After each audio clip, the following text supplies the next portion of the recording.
Today we've got a 2016 Ford Focus 1.5 TDCi with roughly 58,000 miles on the clock. So this is a 2016 Ford Focus. You'll generally find a lot of the Fords you can do the same procedure to reset the service light if you've just serviced the car.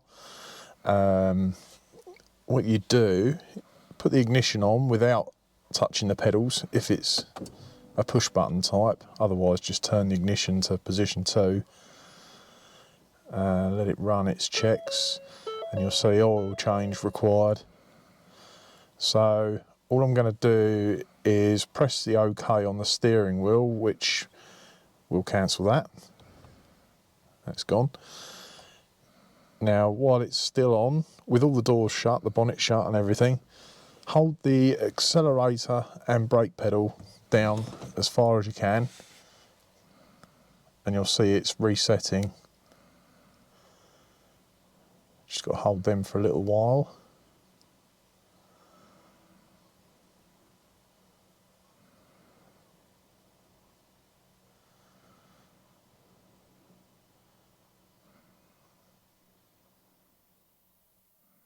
There we go, oil reset complete.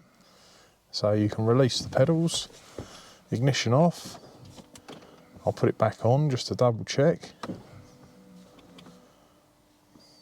So it pinged up after this little check.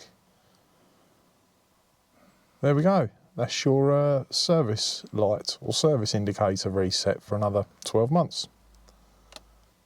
So another reason you may need to perform this procedure and reset your service light would be if the car had been into a dealer or a garage somewhere and had a service and they'd forgotten to reset it.